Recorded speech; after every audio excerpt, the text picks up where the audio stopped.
kita semua akan dihisab di hadapan Allah. Sekecil apapun amal akan dihisab, akan dihitung. Faman ya'mal mithqala dzarratin khairan yarah. Sebesar biji sawi, sebesar tapak kaki semut yang hitam, di atas batu yang hitam, di tengah malam yang kelam, akan dihisab oleh Allah Subhanahu wa ta'ala.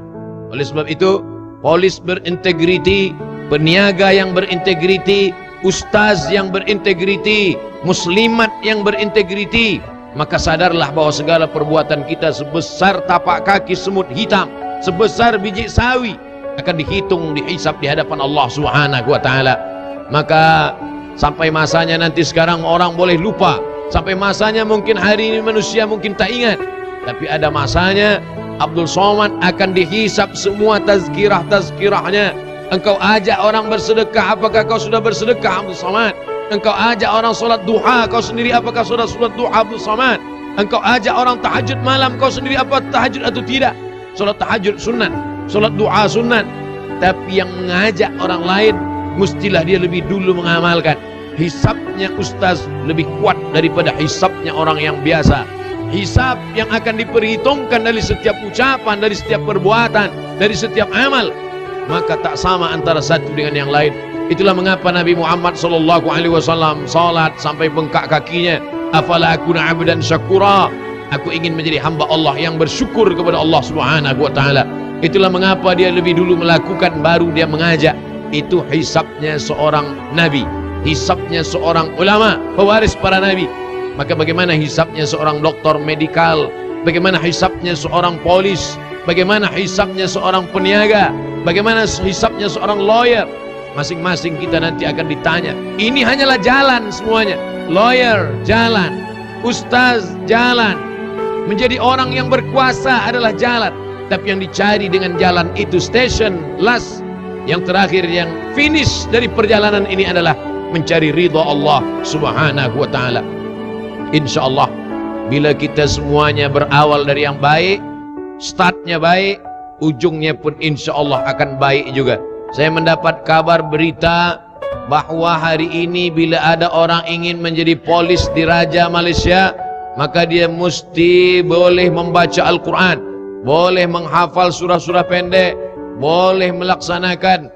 Bila dia tidak boleh, maka dia tidak akan mungkin mendapatkan kelulusan, dia tidak akan mungkin sukses dalam.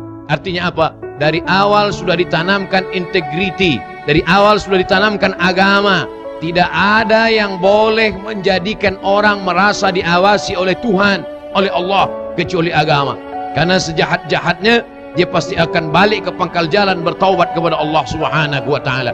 Tapi ada dosa kepada manusia, ada dosa kepada Allah. Dosa kepada Allah, insya Allah salat sunat 2 rakaat, usalli sunata taubat rakaataini lillahi ta'ala, summa yastaghfirullah. Selepas itu beristighfar, minta ampun kepada Allah, illa ghafarallahu lah, diampunkan Allah.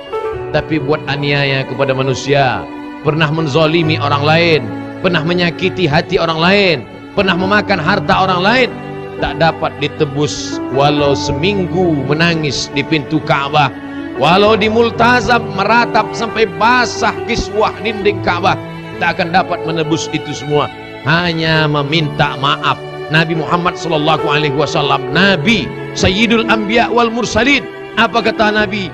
Apa kata Allah Subhanahu wa ta'ala kepada Nabi Muhammad? Wala sawfa yu'tika rabbuka fatarda. Apapun yang kau mahu, aku akan berikan wahai Muhammad SAW. Tapi untuk meminta maaf atas dosa silap salah kepada manusia, tidak akan mungkin bisa ditebus dengan minta maaf kepada Allah.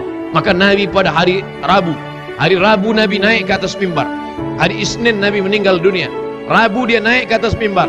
Khamis, Jumat, Sabtu, Ahad, Isnin, 5 hari sebelum meninggal, Nabi sudah naik ke atas mimbar dan bertanya, Man kuntu jalattu lahu zahran. Siapa yang dulu belakangnya pernah aku cambuk, manakala aku akan mencambuk kuda, mencambuk unta, rupanya dia ada di balik kuda itu. Lalu kemudian ujung cambuk itu kena ke pundaknya dan dia sakit hati. Tapi dia tidak membalas karena takut, karena segan, sebab aku Nabi. Hari ini aku meminta, siapa yang mau membalas, balaslah, kata Nabi. Hari Rabu Nabi mengadakan itu, semua sahabat diam. Selepas itu apa kata Nabi? Man kuntu syatamtu lahu irdan. Siapa yang pernah harga dirinya aku caci maki, kata-kataku menyinggung perasaannya, lalu kemudian dia marah karena harga dirinya sudah terkena, lalu kemudian dia ingin membalas, hadza sadri, ini dada Muhammad SAW, falyastaqid minhu, silakan balas. Hadza irdi, ini harga diri Muhammad, silakan balas. Zahir batin, zahir pundak yang kena cambuk, balas. Sahabat Nabi diam. Batin, hati, siapa yang batinnya tersakiti, tersinggung, siapa yang ingin balas? Sahabat Nabi terdiam. Selepas itu Nabi bertanya, siapa di antara kamu yang pernah aku pinjam uangnya, lalu kemudian belum aku bayar? Maka saat itu berdiri seorang lelaki. Apa kata dia? Inna laka alayya thalatha darahim. Sesungguhnya engkau pernah meminjam 3 dirham. Uang zaman Nabi emas dinar, yang perak dirham. Engkau pernah meminjam 3 dirham ya Muhammad, dan sampai hari ini belum berbalas. Maka apa kata Nabi kepada Fadl? Di bawah mimbar ada sahabat Nabi namanya Fadl bin Abbas, saudara kandung Abdullah bin Abbas. Idfa' ya Fadl, wahai Fadl, sila bayar. Nabi SAW yang bersih dari silap salah dan dosa tetap juga meminta balas, apatah lagi kita manusia yang bergelimang silap salah dan dosa. Oleh sebab itu, menjadi apapun, menjadi siapapun kita, tetap ada silap dan salah dan dosa. Al-insan, manusia, makanul khata' wan nisyan, tempatnya silap, tempatnya lupa, tempatnya salah, tempatnya khilaf. Oleh sebab itu jangan lupa meminta maaf kalau silap dan salah. Saya sendiri pun, Abdul Somad, kalau banyak tazkirah selepas khutbah, dalam tausiah, selalu di akhir itu saya katakan, bila kata-kata saya banyak menyinggung perasaan tak berkenan di hati tuan dan puan muslimin muslimat, maukah bapak ibu tuan sekalian memaafkan silap salah? Kemudian jamaah mengatakan mau, kata dia. Daripada saya cari mereka nanti di padang mahsyar, lebih baiklah saya minta maaf kepada mereka di Bukit Aman. InsyaAllah aman pula kita nanti di akhirat, insyaAllah. Amin. Jangan pernah malu merasa salah. Kerana malu di dunia hanya berhadapan sekejap saja, tapi malu di akhirat berapa lama kehidupan di akhirat. Di dunia ini kalaupun kita malu 10-20 tahun, selepas itu malu kita akan hilang karena kita mati. Tapi di akhirat kita tidak akan mati. Akhirat tak ada matinya lagi, karena mati hanya di dunia saja. Di akhirat kekal abadi. Kekal abadi di surga, khalidina fiha abada, atau kekal abadi pula di neraka. Waquduhan nas wal hijarah, menjadi bahan bakarnya api neraka. Waquduhan nas wal hijarah, bahan bakar api neraka itu 2. Nas, manusia. Hijarah, batu-batu. Ada manusia yang kekal abadi dalam neraka kerana dia akan menjadi kayu-kayunya neraka. Na'udzubillah. Makanya kita selalu berdoa, Allahumma ajirna minan nar, Allahumma ajirna minan nar, Allahumma ajirna minan nar. Rabbana atina fid dunya hasanah wa fil akhirati hasanah wa qina adzaban nar. Ini yang ketiga. Jangan sampai kita aniaya orang. Jangan bangga dengan sholat tahajud kita 8 rakaat dengan witir 3 rakaat 11 rakaat. Jangan sombong. Lepas maghrib ke isya kita baca 1 juzuk 1 bulan khatam sekali, 1 tahun khatam 12 kali. Karena kata Nabi SAW, ada orang-orang ya'ti yaumal qiyamah, nanti dia akan datang menghadap Allah pada hari kiamat bisolatin, solatnya banyak, solat tarawih, solat doa, solat witir, solat qabliyah, solat ba'diyah, solat awabin, solat isyraq, wa zakatin, zakat, wakaf, infak, sedekahnya banyak, wa hajjin, haji, umroh ke Makkah tiap tahun.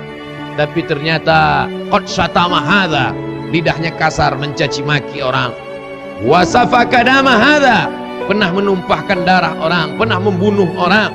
Wa akala mala hadza, pernah memakan harta orang dengan cara batil. Akhirnya bagaimana? Ukhidzat hasanatuhu, diambil salatnya, diberikan pada orang yang dia aniaya, diambil hajinya, diberikan pada orang yang pernah dia zalimi, sampai akhirnya amal-amalnya itu habis semua. Salatnya habis, puasanya habis, hajinya habis, hilang. Lalu bagaimana? Ukhizat khatayahum, diambil dosa orang yang dia aniaya, thumma turihat ilahi, dicampakkan kepada dia, thumma turiha finnar. Selepas itu dia pun akan dimasukkan ke dalam api neraka jahanam. Inilah orang yang masuk neraka bukan karena tidak sholat, masuk neraka bukan karena tidak berzakat, masuk neraka bukan karena haji, tapi masuk neraka karena zalim. zalim kepada orang lain. Ittaquz zulma, takutlah kamu pada perbuatan zalim. Fa inna zulma zulumatun yaumal qiyamah, karena perbuatan zalim itu akan menjadi kegelapan, gelap pada hari kiamat. Di dunia ini ada juga orang yang gelap. Gelap tak dapat membezakan mana depan, mana belakang, mana bengkok, mana lurus, mana hak, mana batil. Tapi di akhirat ada orang yang gelap. Siapa itu orang yang merasakan kegelapan? Karena perbuatan zalim. Mudah-mudahan Allah selamatkan kita dari perbuatan aniaya dan zalim ini, insyaallah. Amin ya rabbal alamin.